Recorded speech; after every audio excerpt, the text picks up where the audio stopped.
I won against collections. I am proud to report that I won against fucking collections.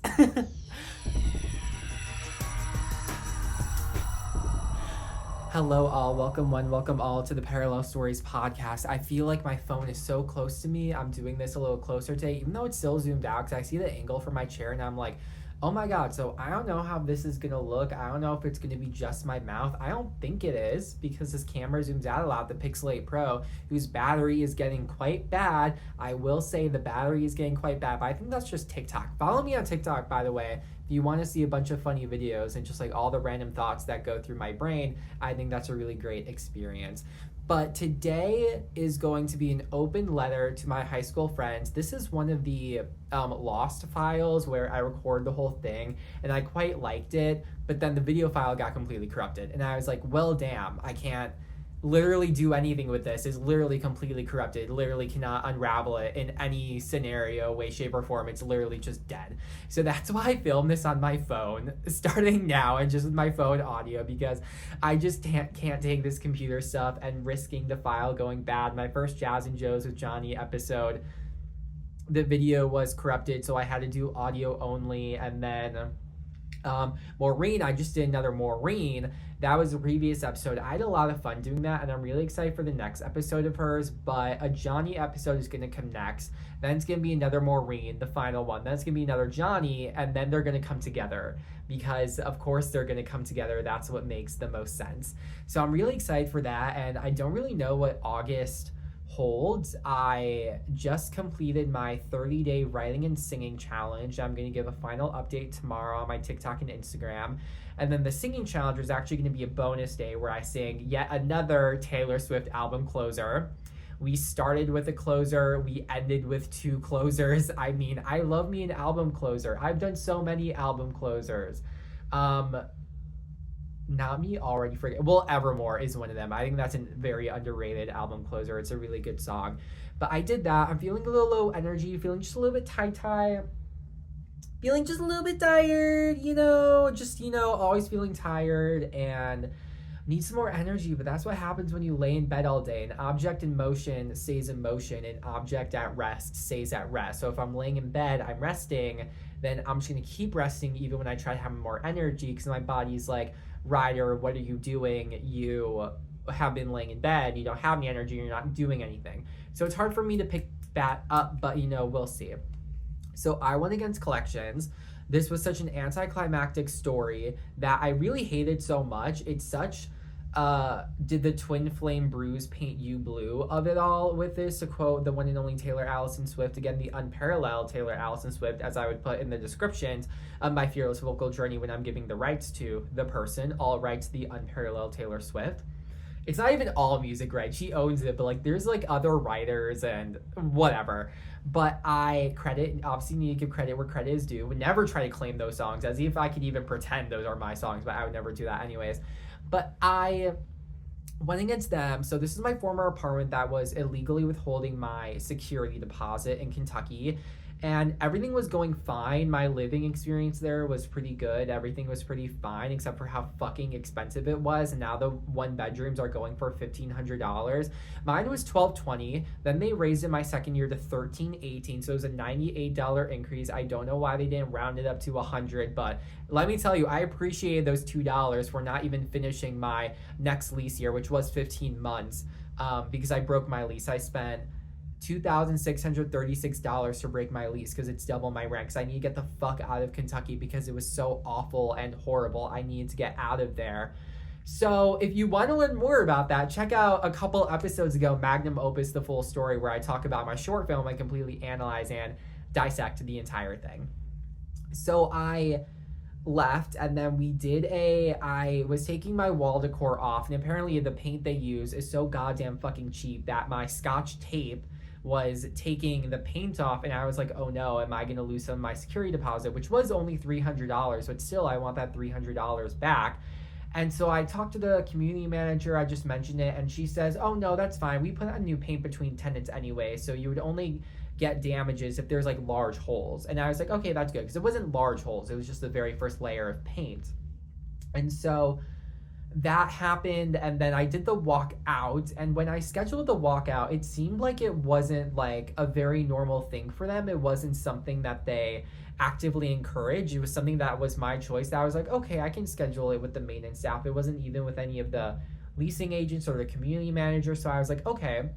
So we do the walkthrough and we do the walkout and everything's fine. He's like, yeah, you won't get any charges. Everything looks good here. We put on the new paint. It was literally using his X-Acto knife to take off the chipping like paint fragments that I didn't completely take off when I was taking the tape off, because I was like, I don't want to make it worse. I'll just leave it on.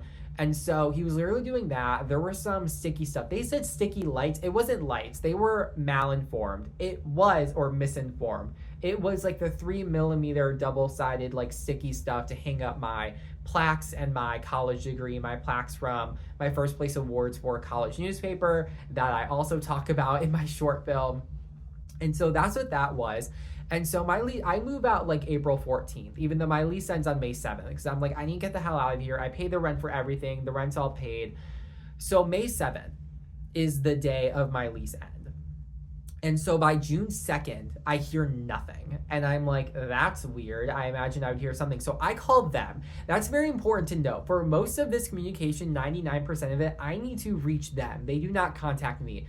So I called them, and the leasing agent is going through it, and she's like, oh, it seems like there's $400 of wall damage for paint and sticky lights, and then $65 for carpet cleaning. My mom then goes through my entire lease. She does that for me nicely, and my lease does not say anything about needing to professionally shampoo the carpet. So I'm like, what the hell? So I say to her on June 2nd, like, I was told there would be no damages. I literally did a walkout. Everything was fine. And she said, okay, I'll talk to my manager. June 3rd, I get nothing. So I call them. I leave a voicemail. June 4th, I get nothing. I leave a voicemail because I was told the manager would reach out to me the next day. So then it's like June 8th. I think it's June 8th. I send the letter because I'm like, this is bullshit. This is illegal. Like, what are they doing? Like, they are illegally withholding my security deposit and no one's getting back to me. So I use AI, and I know AI is bad. I know we have concerns about AI. I personally use it for like stupid stuff like job applications, things that I don't want to be creative about, and that things I genuinely would not have the knowledge to do. And I think it genuinely does break barriers in terms of like legal assistance or things like that, where you don't know how to phrase it and you don't want to pay a lawyer, or if you don't have the money to pay a lawyer. So it can make something that looks pretty professional and also go through the internet and look at the laws for you and compile it all into one thing. So I use that. I also, everything I use AI for, I proofread it, sometimes even several times over, or I ask it to change some things, because I don't just like, I'm like, that's it, it's going to be perfect. No, that's insane. AI is not perfect.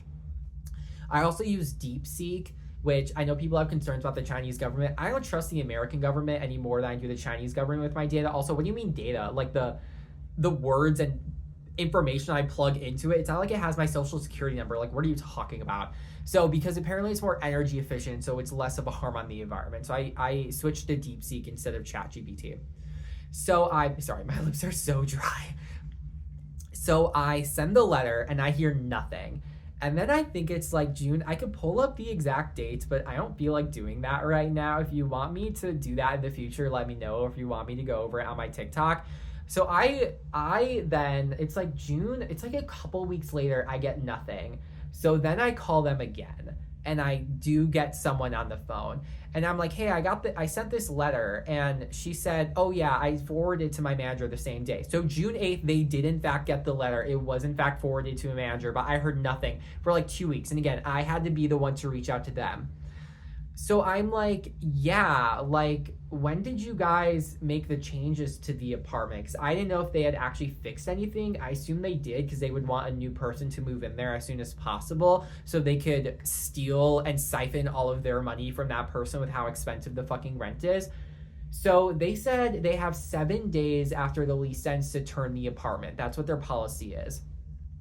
So they did change it. They made all the changes and fixed all the alleged damages about 3 weeks before I even found out, because between May 8th to May 15th, they fixed all the damages. And then I didn't find out until June 2nd when I called that there were even damages in the first place, because it says in my lease and it says in Kentucky law when they compile the final list of damages, even after the final walkout, they need to alert the previous tenant so that they can inspect it if they so choose. They did not give me the right to do that. They took that right away from me, because how am I supposed to inspect any damages that aren't there? So I sent them another letter saying this is a legal violation. At the same time, I'm in talks with one of my family friends who is a lawyer, but he literally has kids. I assumed his kids were like in college or adults and they're out of the house. They're not. He has like children-aged kids who are living with him. He's also a lawyer, so he's very busy. So he's not being super helpful. Sorry to that person. If you're watching this, you know who you are, but like you were very busy and like, yeah, and he's licensed in Illinois, so he couldn't exactly do a lot for me for something that was in Kentucky.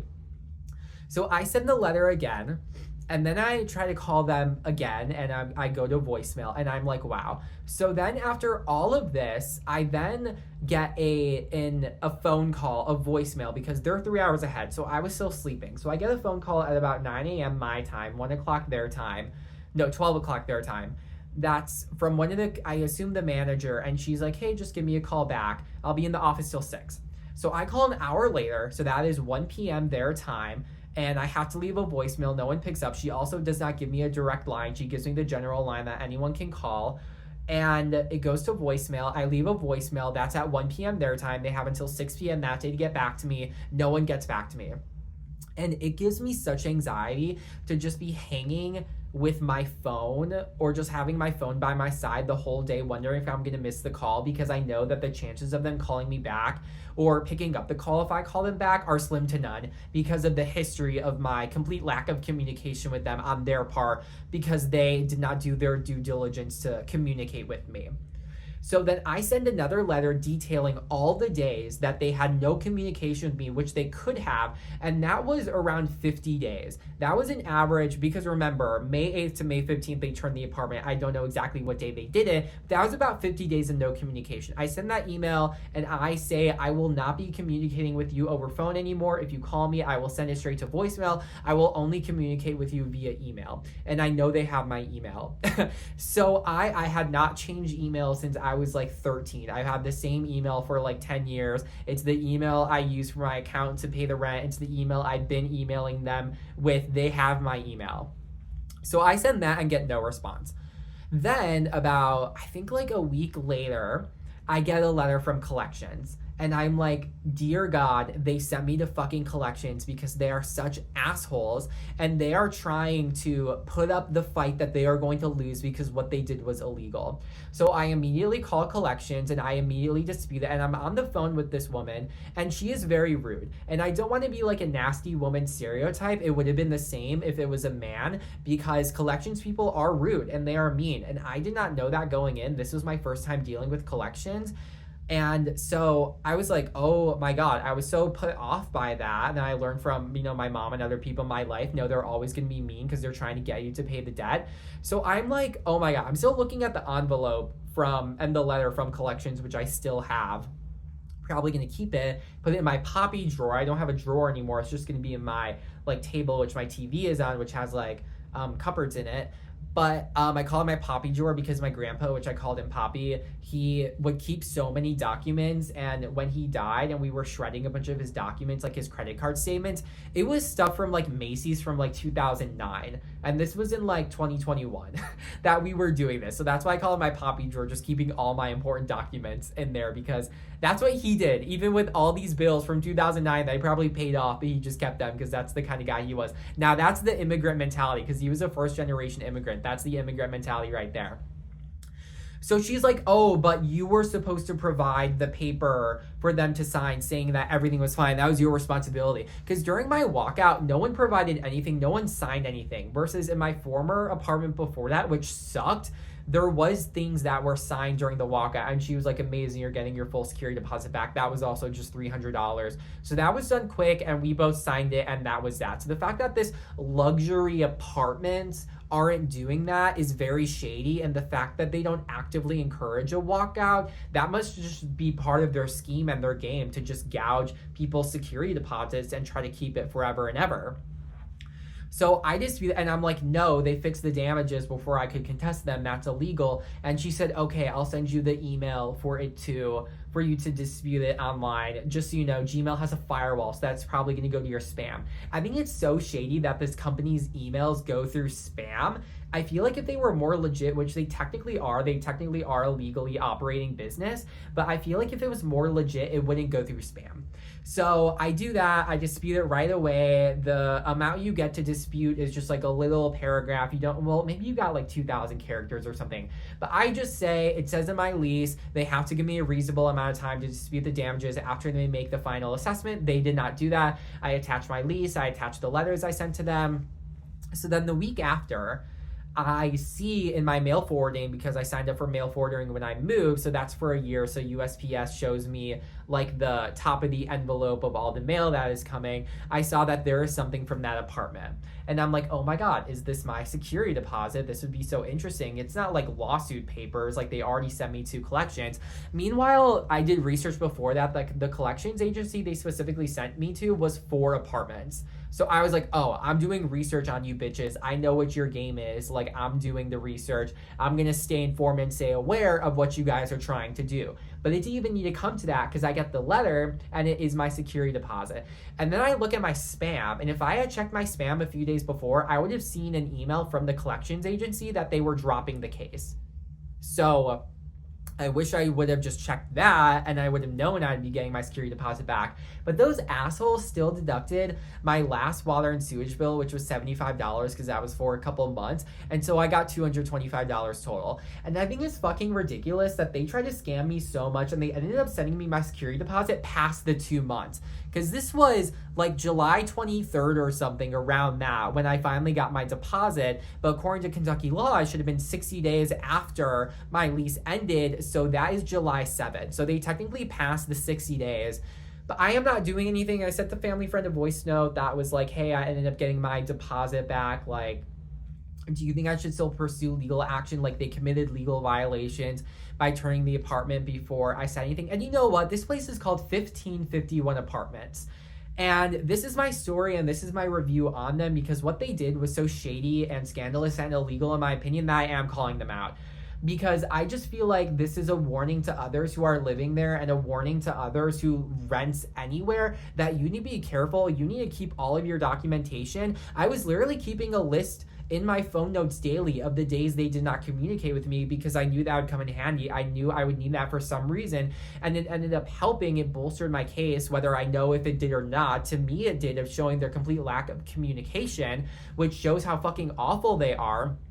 So yes, this was that apartment, and this is a warning to others that even if collections try to come for you, even if they try to commit illegal acts against you, if you know you are in the right legally and you can try your best to prove it, then you should try to do that, because I won against them. I won against the former apartment, this big company who has multiple different properties, I think across America as well, and I won against debt collections. How many people can say that they won against debt collections instead of just paying it? I never paid it. I was never going to. I was going to put up the fight because I knew I was in the right.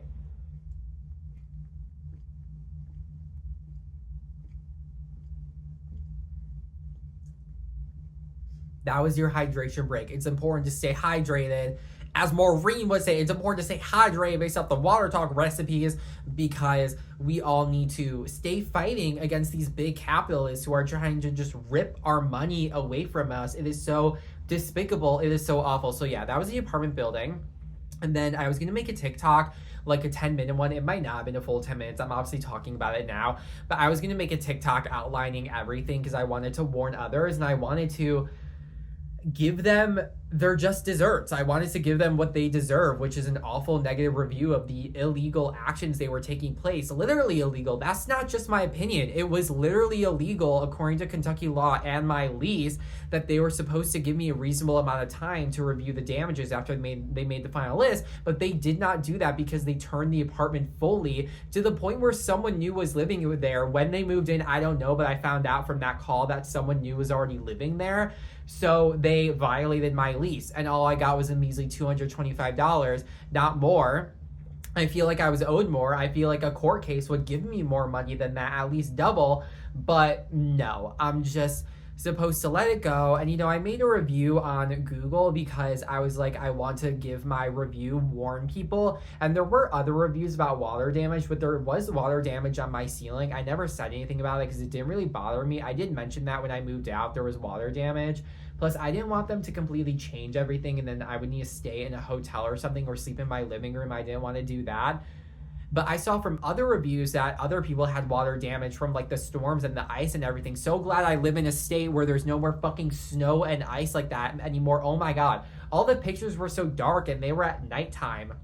And I was like, oh my God, this sucks. I'm so glad I'm not in this environment anymore. It's literally sunny every single fucking day of the year where I am now. Not every day, but like every day so far, almost every day, it's been so sunny and like radioactive cosmic sunshine. It's been amazing. I can't imagine. I checked the weather of my previous city the other day and it was like cloudy 4 out of the 7 days and like raining, and I was like, this is awful. I used to live like this. It made me so depressed and I'm so glad to be finally out of that. So I made the Google review and gave the warning, and the funniest thing happened where and then some people were saying that their water damage was never even fixed. So I guess it's a good thing I never said anything because they were never going to fix it anyways. So, and it's so awful because people keep being bad when I never expected it. I thought they were nice people. I thought they were professional and things were fine. And then they weren't returning my calls. They were illegally withholding my security deposit. They tried scamming me. They sent me to collections. They never talked to me ever. I tried to return that call, but she never got back to me. So I'm like, oh my God, they really were just trying, it seemed, to wait as long as they could to send it to collections to just not have to deal with it and then to make at least some money off of it. I don't know if they sold it to collections completely or if collections was just like handling it for them because this was an agency that specifically works with apartment buildings. Let's call them out. It was like national something. I don't want to show the entire thing. Yes, it was, hold on. National Credit Systems Incorporated. So if anyone gets notice from National Credit Systems Incorporated about apartment stuff and it is not your fault and what your apartment did was illegal, then you can contest it and you can win, just like I did. They dropped the case after like 4 or 5 days or something. It was a pretty quick turnaround after I filled out the online form to dispute it. So that serves as a warning to everyone. And I'm so glad to be out of there. Oh, I wrote the review on Google. Then the funniest thing happened. I wrote this at like 7 o'clock at night, which is like 10 o'clock their time. It's even later. Then I got a response at like 10:30 at night, 10, 11, 12, 1, which is like 1:30 a.m. their time. No one's working at these apartment places, either the parent company or the office. None of that is open. No one's replying to online reviews at that time. And it was a generic, oh, we're sorry to hear this. Please contact us. So I'm like, oh my God, this is a bot. This is literally like a bot system they use to reply to negative critiques. I wonder if they operate it specifically for like 1 or 2 star reviews specifically, or if I could test like a 5-star review, but with like the same negative feedback, if they would get the same automated response. I'm not going to do that. That's a waste of my fucking time. But I was like, oh my God, they literally had an automated response. So this is just bullshit. This is just saving face to look good. So that's how I went against collections. I want to talk more about the past because this episode is supposed to be an open letter to my high school friends, mainly good things, and I will get there. But I want to talk about a therapy session I had a couple days ago in which I was talking to my therapist about like feeling powerlessness and feel like getting assaulted in the past. Not sexually assaulted, thank God. Not seriously physically assaulted, but I feel like there's this thing where people will assault children and then pass it off as like roughhousing. And I feel like that is really bad. That can be really damaging and traumatizing to children. And with people like me, where you may not remember it, it can accumulate. The damages can accumulate and make you feel very small and powerless. So I am 5'6" currently at 24 years old. This is the most I'm growing, which I'm fine with. All my clothes fit me. I don't want to have to buy new clothes. But that's pretty short for a guy. So you would imagine that over the course of my life, I've been a pretty short person physically.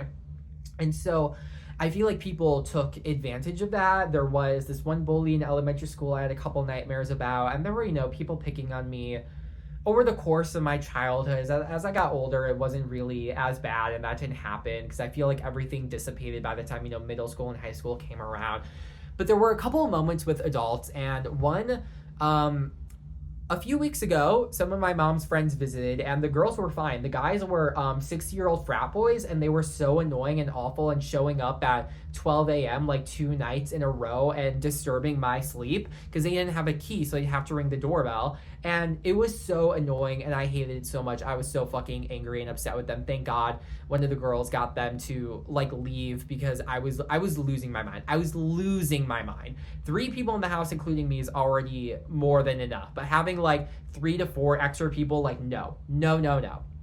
So this one guy, one of them, as my mom told me, when I was a child, he wanted to give me a high five, and I guess I rejected it because I was a very bitter child. And he then flipped me. And I don't remember that, thank God, but apparently he just flipped me. And then another time, my aunt's second husband, who is a cool guy, we're good now. This was a long time ago when I was around 10 years old. And so he was kind of new to the family, and he's over 6 feet tall. He's a big guy, he's strong. But we were in the pool. We were at Yogi Bear Camp, which I hated. I don't like camping. I'm a hotel person. I'm a luxury hotel person. I've never even stayed in a luxury hotel, but that's the kind of person I am. I do not like camping. I do not like roughing it. And we were in the pool, and again, I'm a small person. I was very light. I weigh 120 pounds right now. You might assume that I was even much more lighter as a child. We are in the pool, and he grabs me and kind of lifts me up and dunks me in 3 times in a row, very quick. And I start feeling like I'm choking and gagging and I'm about to throw up. And so I remember that. I don't remember the feeling specifically. It doesn't put me in a PTSD moment of feeling like that, but I did feel oh my God, I do remember that happening to me. And that's traumatizing. That is a traumatic moment for someone to grab me in a way I have no power over it. I can't break out of it. And then I feel like I'm drowning and I'm about to die because I'm choking on the pool water. So I feel like there have been more instances of that in my childhood from other adults in my life. And I feel like we need to denormalize assaulting children and passing it off as roughhousing, because like I said, it can be very traumatizing and can really accumulate. And in instances like me, it can lead to feelings of powerlessness and just feeling I have no power, I have no control in this world, which can make me feel depressed and worried. So I was asking my therapist, why have I always been wanting more out of life? Why have I always felt like my life is not enough and I've always wanted more? I've wanted to escape to this magic fantasy faraway land where I have super ultra magic powers. I'm literally writing a fantasy trilogy right now. I'm on the 3rd book. You can check out that progress on my TikTok and Instagram. Why am I like this? And she said, it's because of your powerlessness. It's because you've been powerless.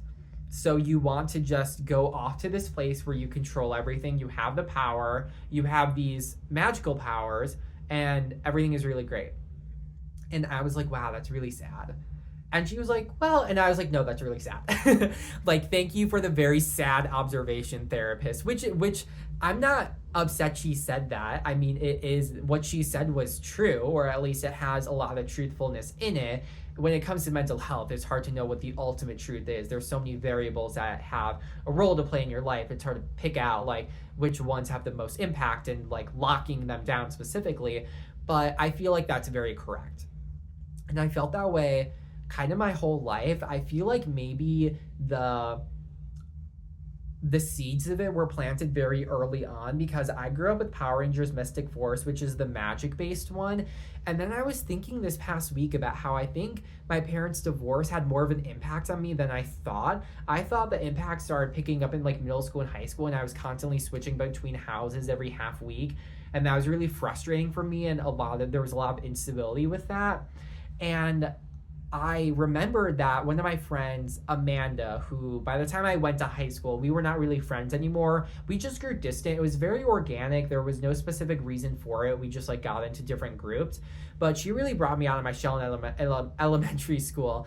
But my parents divorced when I was about 6 going to 7 because my birthday is in June, and I switched schools over the summer, so I didn't have to start a new school in like the middle of the school year, so that was really convenient. But I switched schools in 2nd grade, and Amanda told me later in like high school that she remembers reading in her diary how she wrote about me, and she wrote about how like angry and upset and sad I was. And I do kind of remember that. I don't remember specific moments. It'll be interesting when I write my memoir to try to really remember the specific situations of that. But I do remember like feeling like upset about things. And I think I had to realize that it might not just have been because I was switching schools, but because of the divorce. And because I was 6 going to 7, I really wasn't consciously aware of how that was affecting me, as opposed to when I was like a high schooler and was more aware of psychology and aware of the moment and like the things that were impacting me as they were happening.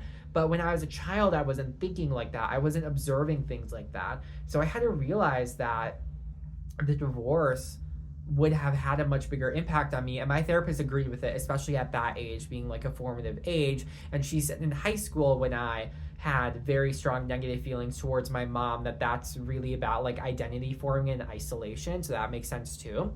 But I feel like that was like a big catalyst, and then over time, as these moments of powerlessness kept building up, it really secured the fact of like me wanting to escape to a magical land and wanting to have power there and being a really big daydreamer, which now is good because I'm turning it into a conduit for my writing.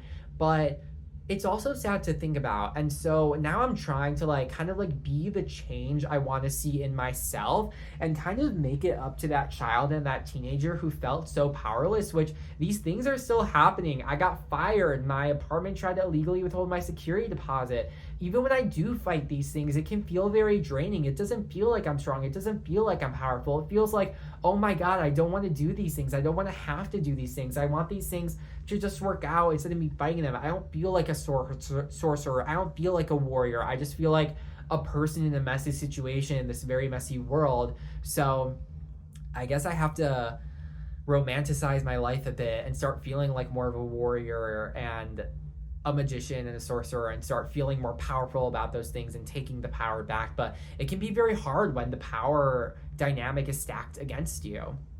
So that was a tough realization, and I might unpack that more in therapy next week because I usually have my appointments weekly. There have been 3 weeks between this most recent appointment and the one before that because I canceled an appointment because I wanted more time to work on my goals, and then she got sick, so we had to cancel that. So that was a 3-week gap. So that was quite a long time.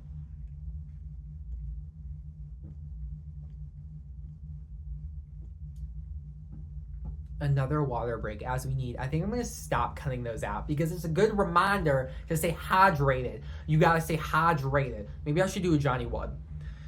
You got to stay hydrated. There's a conspiracy. There's a stigma against big water. Charging so much for the water. I drink water at the tap. I don't even use a Brita. I trust the public systems to provide clean and healthy water for me to drink. Even if it tastes a little sour, I don't care. Because I know that's not necessarily bad for me.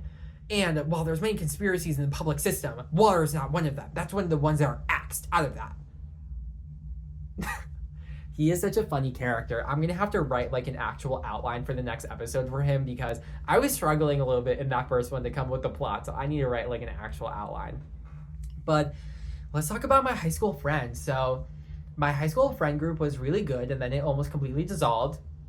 Say it with me, as they do, as they do. So who do we got? We got Abby, quirky ballerina, artsy girl. We got Katrin, still friends to this day. We've been going strong for almost 10 years now. Come October, it will be like 10 years. Or I think it's already been 10 years.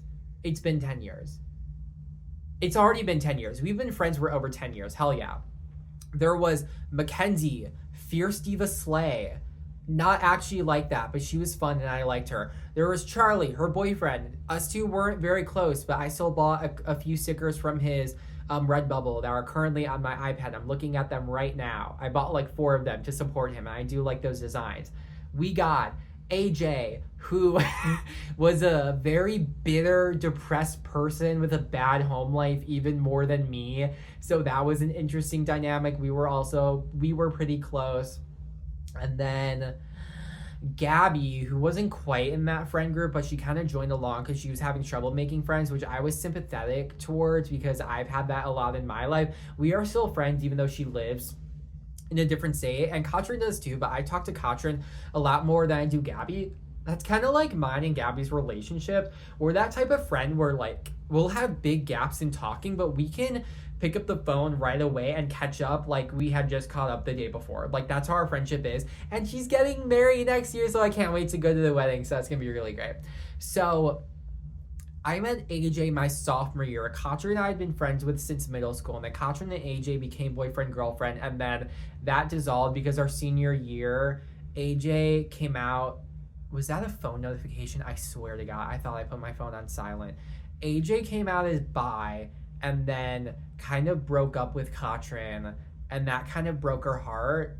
So that was the whole thing. But she's in a much better relationship now, like 5 years later. So that's really good with a much better guy. A much more attractive guy, I will say. Not to be mean, but a much more attractive guy. So I played Dungeons and Dragons with AJ. I'm in a Dungeons and Dragons league now, but that was my first introduction to it. I knew what it was, but I had never played it before. And we played on paper, played the old school way. Now I just play on my phone because that's a lot easier. We played D&D. And then, so I met AJ my sophomore year, and then our sophomore year for lunch, it was just the two of us, and then he found other friends, which I'll get to. But I remember there was this one time he was going to be late, and so I was eating by myself, and this one student came up to me and was like, hey, do you want to sit with us? And I said, no, it's okay, my friend is going to be here soon. And like, honestly, shout out to that guy. He was a real one. He's watched Cyberbully. He's watched Mean Girls. He knows that I'm just going to check to make sure my phone is still recording. I'm so sorry. We are still recording. Okay, I'm so sorry about that. I needed to do that. So he was a real one, and he wanted to support me, even though AJ did eventually come, but he was looking to support me. And then he found another friend group, and this one had Abby in it. Abby I had met my freshman year of college in art class. She is Miss Quirky. She is Miss Critique of Ayn Rand. She is Miss I read The Fountainhead, I read Atlas Shrugged, and I don't like them. She told me once that something she likes to do is walk backwards and look up at the sky, which I did later that day, and I vividly remember doing that. She has a dog. She had a dog named Amanda. That dog is probably dead. R.I.P. to that dog. I mean, like, it's like a bigger dog, probably dead. Named Amanda, who they call Panda. Her dad is Italian, who we would joke about being in the mafia, but he might have actually been in the mafia. She really likes San Pellegrino, which I always had to water down when I drank them at her house because they were very bitter. They do not have enough sugar in them. And her mom is scared of getting poisoned, so they had one of those filtration systems attached to their sink where it comes out like the really small spout. So that was Abby. She was really fun. She once had a hookup with a guy when her parents were out of town. Classic high school junior. I think she must have been a junior because she eventually moved, I think, our junior year. So she wasn't there when we were all seniors. But our parents were out of town, so she talked to this one guy who I knew. He was sort of a family friend a little bit, but she said to him, like, I just want to make out. And they did that, and she had a good time. So that's a lesson for you. You can communicate what you want, and then you can get what you want, and then have a good time with that, even if it's not full sex. So shout out to Abby for doing that. She would skip her point classes when she did ballet because she just didn't want to do them. It was painful for her. So she would just skip them, and she wouldn't do ballet when they were doing point. And honestly, good for her for that. So then we found that group. Oh my God, there's more. Oh my God, there's more people. These groups really converged. They really did. And then I think senior year was the most solid one, even though it didn't have Abby because she moved to Arizona. That was really sad. I made a art piece for her called Broken Sky. I put those words on it, and it was like half the Grand Canyon. Is the Grand Canyon Arizona? I just found out this year that the Grand Canyon is not in the Northeast but the Southwest. I thought it was in the Northeast. Then when I was driving down to Vegas, I saw signs for the Grand Canyon, and I was like, oh my God. I just looked up like mountain ranges or something. I think that was the Grand Canyon. And then the Chicago skyline. And it cracked down the middle, and there was this picture of her, which I had on my phone. I still have it. I really liked it, but it's her. I wish my baseball cap wasn't over there because I could do it. But it's holding her baseball cap over her face, and I just always found that picture very interesting. But she was Miss Quirky girl, and she moved and we had like a sleepover at the extended stay hotel her parents were staying at, like the couple, like the few days before they like finally moved, because when you sell the house you have to like make arrangements, whatever. And so she left and like everyone was crying except me because I'm not much of a crier.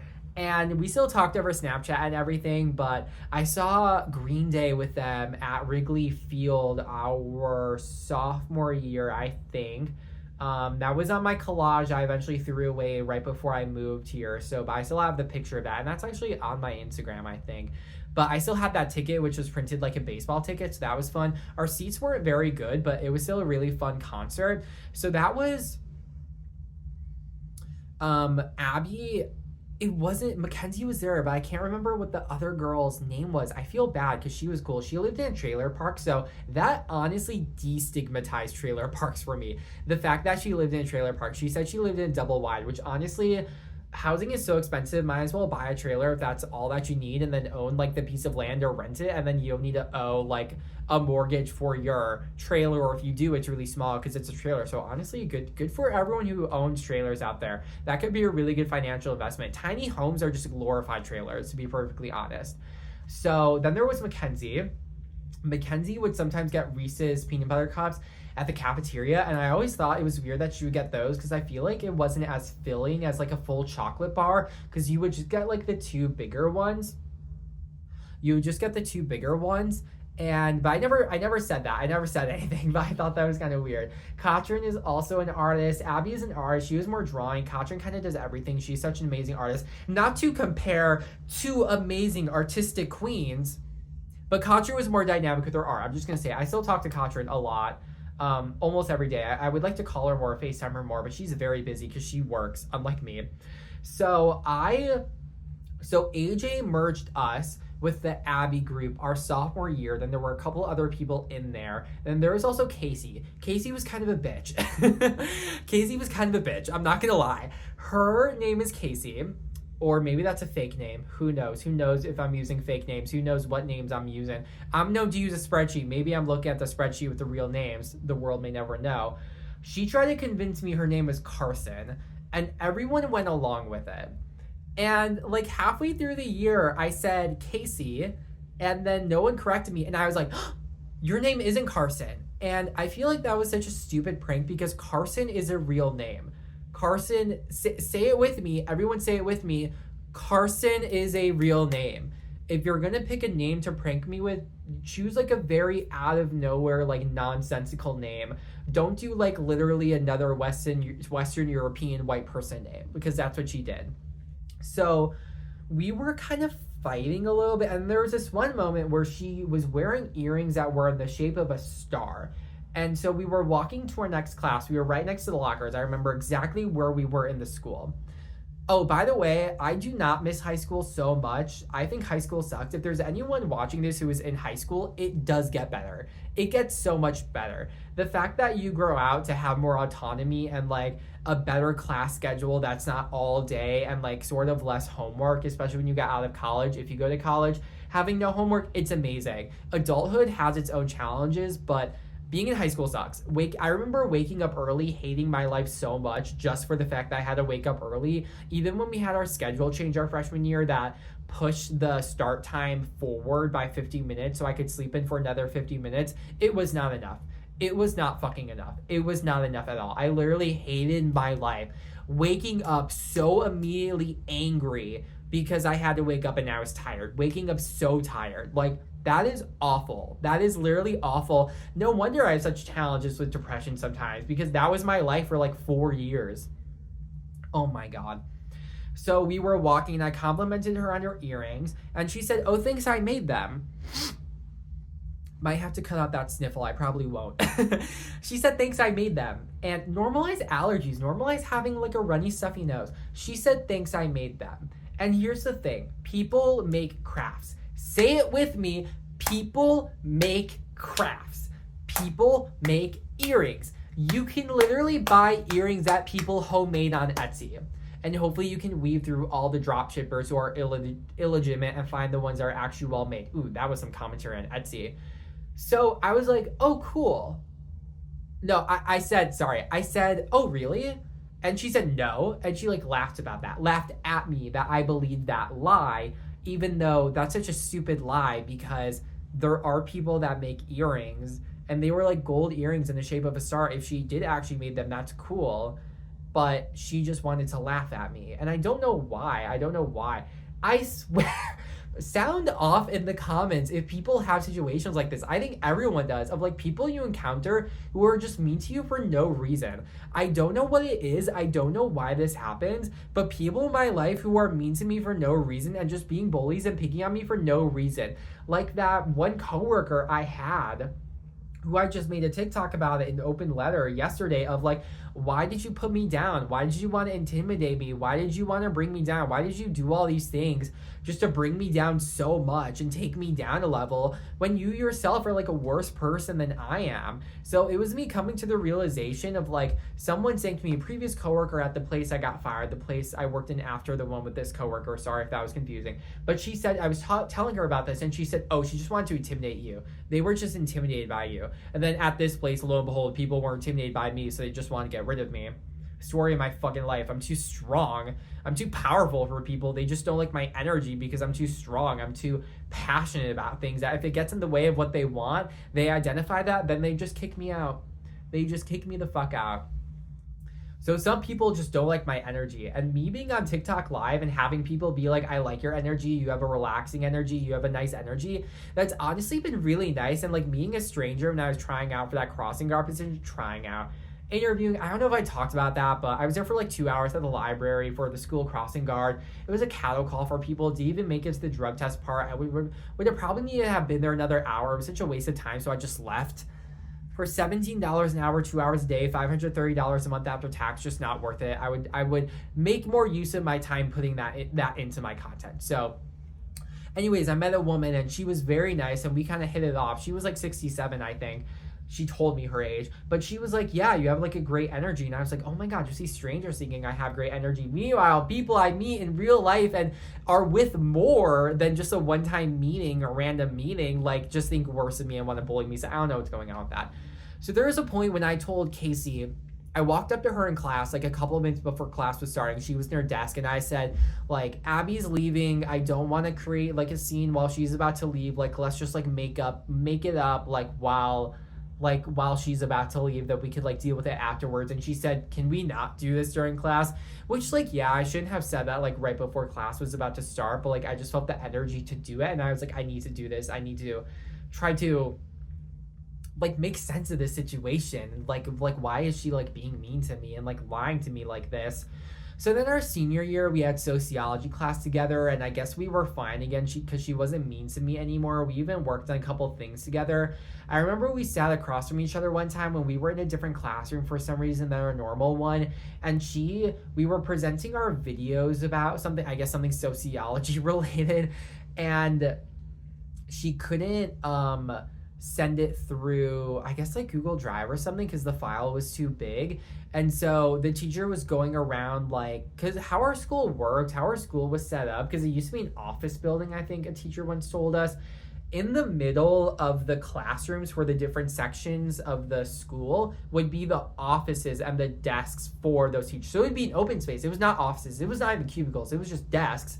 And then say like in the social studies area, you would have the classrooms for social studies. And then in the middle, you would have the big, really big room where the desks were. So she was like going around to the teacher, seeing if she could find a flash drive.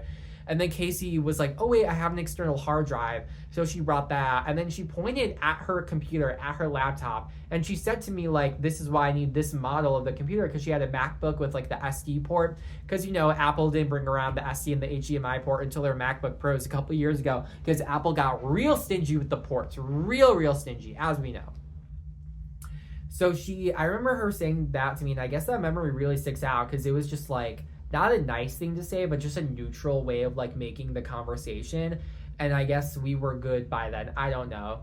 But AJ, I don't want to talk too ill about him. I haven't talked to him since like our senior year of high school, but he did have a bad home life. I remember he was really upset with his mom. And I guess his mom fought a lot more than I did with my mom. With my mom, I kind of just like accepted the reality of the situation. I didn't really try to fight, even though I was very unhappy with that situation. And so he had a big fight with his mom one night, and then Katrin texted me and was like, you need to go pick him up. And so I picked him up at the park in the neighborhood where he lived in. Then we went to Starbucks and he got a Grande Mint Majesty. I remember that very specifically. He got a Grande Mint Majesty. And because I remember when we went to a mall one time, we went to California Pizza Kitchen, my first time going there. I got the half chicken sandwich because I'm not a big eater. Or maybe that was the time we went to Noodles and Company in that mall. I guess we went to that mall multiple times. I remember one of the times it was because AJ's ear, nose, and throat doctor was there. And so we went there and then we just went to the mall afterwards. These are such fragmented, weirdly specific memories. But we passed by a Tivana, and he said, oh, you guys take Starbucks gift cards now, right? And the cashier said, yes, we do, because, of the merger or whatever. Starbucks bought out that place. So he got a Grande Mint Majesty there, and I guess those memories are really connected because I'm not a tea person. I never order tea. I don't like tea. So I guess because that was very new information to me, that's why I have those memories connected there. But we were talking, and he was like, don't do the psychology thing where you try to analyze me, which I did. And then I literally was a psych major. And then now I have an undergraduate psychology degree. And I was in a research lab for 2 years. And I wrote a senior thesis in that lab. So I really went hard with the psychology. But I was more knowing about it when I was a high schooler. I will admit that. But he, I guess, moved out. And then him and Katrin broke up. And I have not talked to him since. I wonder how he's doing. I kind of wonder if he's alive, to be honest. Because he always said he was a realist, and I was like, no, you're a pessimist. Like, you are a very like depressed person. And I don't mean alive, like if he's alive in like the unaliving himself way. I mean it just like if he got into drugs or I don't know. He was never into drugs, but I'm like, I don't know. I bought a DS from him. I bought a 3DS XL from him. It is the one that is designed like an NES, I think. That's the design on the front. I bought that for $75 from him. I did not buy. He gave me his Percy Jackson books, the first 5 hardcovers in very good condition, which I had. And I put the covers on that collage I made my senior year of high school and then kept all the way up till this past year, since like April. So April of 2025 to 2019, that's 6 years. I had that collage for 6 years. That was a big collage. That was a really big feat for me, a big art project for me. And that really symbolized me coming out of my depression my senior year of high school because I was very depressed. So I put those covers on there and I just sold them to Half Price Books as I was moving here because I was like, I need to get rid of everything. So he did give me that, and then they broke up, and I think they were gonna break up anyways. I don't think they were very good for each other. I think they both had growing to do, especially AJ.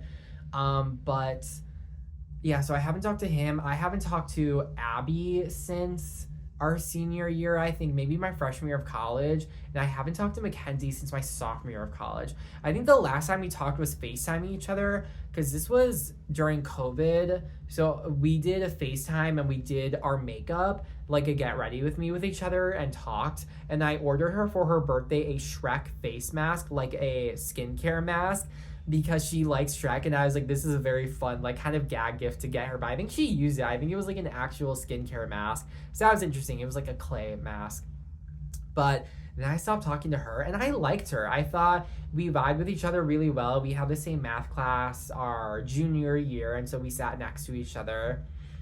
Abby was fun, too. She got a boyfriend in Arizona, and then I don't know what she's doing. I don't know if she went to college. I don't know if she is a ballerina or if she is in ballet or if she's doing something else. I don't know. AJ, I don't know. Katrin, I still talk to very frequently. Gabby is more infrequent. Gabby, we met in camp, but I don't remember her, but she remembers me. She remembered that I would start the lanyards for people. You know the lanyards where you like braid it and it's like a thin tube? I would start that for people. I didn't know how to do it the fancy way. I only knew how to do it the basic way. Other people do it the very fancy way. I did not know how to do it. I only knew how to do the basic way. But then we got closer in high school. And I have really fond memories of all those people, even more than I can recount. I remember showing Abby Wings Club because I was obsessed with the show. Still am. The reboot is coming. It looks so bad, but I'm still going to watch it when it comes out in the fall on Netflix because my mom has Netflix. So when the Netflix cracked down their password sharing, I got kicked off my dad's, but my mom has it here. So I'm going to watch it even though I don't want to. It looks so bad, but it's going to be that like, and just like that and Sex and the City. Like you want the reboot to be good and you're going to keep watching it, hoping it's going to have the same kind of magic. In the case of Wings Club, the literal magic, but it just just won't, and just won't. I remember showing her Winx Clubs. I was obsessed with it and just wanted to show someone it. I remember we saw Peter and the Starcatcher together that my high school put on, a high school production of that play. It was very good. I remember us driving back because I was the only one with my license and access to a car because I was driving my dad's car a lot because he had his van. And we were talking about, it was such a weird joke, but it made us laugh so hard. I remember we were joking about like Wendy needing to keep coming back to have sex with Peter's each reincarnation to keep producing new children. And it was such a weird joke, but it just made us laugh so hard. So we would see the plays and we just had a lot of fun. And I think that I remember those very fondly and miss it, even though I do not miss high school at all, is because my friend groups my freshman year of college were kind of bad, and that still had drama and was weird. And even if COVID hadn't happened, I still think I wouldn't have continued to be friends with them because they were such rocky relationships, especially with those two people. I talk about this in my short film. If you want to learn more about it, check out my short film. And also it's pinned on my profile, like the opening preview video, and also one of my more recent podcast episodes, Magnum Opus, The Full Story, where I completely dissected it and go more into those friendship dynamics and relationships. But like the two friendships, me kind of being like, or with the two friends, me kind of being like the third wheel and kind of like accepting it instead of like challenging it or like finding new friends and kind of just settling with what I had. So I feel like it hasn't been until that friend group in high school where I really was with people who really understood me and I understood them. I feel like it was this interesting dynamic of like kind of artsy, kind of alternative, kind of queer, kind of all these things that came together to form a really awesome friend group where we all really liked each other. We got along well. We would hang out. I would hang out at their houses because I didn't have a house. I just had, my parents' condos, and like, I prefer to hang out in a house. And I think they did too. I think hanging out in a house is better than just like a condo.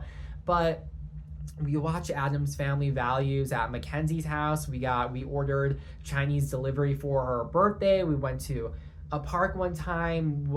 Abby visited one time, and we went to the grocery store just get popsicles. I have an album on my phone called Polaroid Madness because we took some Polaroids and we each took pictures of it on our phones. And yeah, it was just, we all got each other. And I don't think I've ever had friends since then that I really resonated with and like really connected on this deeper level of like understanding each other in like this weird, honestly kind of like the perks of being a wallflower way of like, we're kind of not in the main scene. We're like main characters in our own individual scenes and settings. But when we come together, we like are really great with each other. So I don't think I'm going to send this to them. Maybe this podcast will go really viral and it'll just find its way to them. But if you guys are watching this, I want to tell you, I miss you. I think we were really great friends. We can't really be great friends now because we don't live in the same states. But I wonder how you guys are doing. I think about you. I wonder if you guys think about me. I wonder if you also have fond memories of me like I do with you. I wonder if you remember the same things I do with you. I tend to remember very specific things in a way that other people don't remember. They're like, how do you remember that? And I'm like, I don't know, I just do. Like, do you guys remember the conversations at the lunch table? Do you guys remember Abby leaving and then visiting? Do you guys remember hanging out at Abby's house and Mackenzie's house? Do you guys remember the drama with AJ? Do you guys remember the drama with Casey? What do you guys remember? And do you still like it? And what kind of are your friends now? Have you had more social luck with me and like getting friends that resonate with you like we did back then? Mackenzie, are you and Charlie still together? Because I think they made a really great couple. I think they were really good for each other and it was a very healthy relationship. So shout out to them for being high schoolers with a healthy relationship. But that was an open letter to my friends, and that was more updates on my life with what's going on. So I think making this showed me that I still need to think better about the future and kind of remember my own power and not get so down on myself when I'm like, oh, I need to do these adulting things and I hate adulting and #adulting, but rather just like feeling the power in that situation, feeling my own energy and my power and my aura and the possibilities of being able to make the outcomes what I want them to be, even if I feel like the chances are kind of low. So that was, I think, episode 14. I don't even know, but that was some life updates. That was an open letter, getting really personal today. That was the Parallel Stories podcast for this week, and I hope to see you guys next week.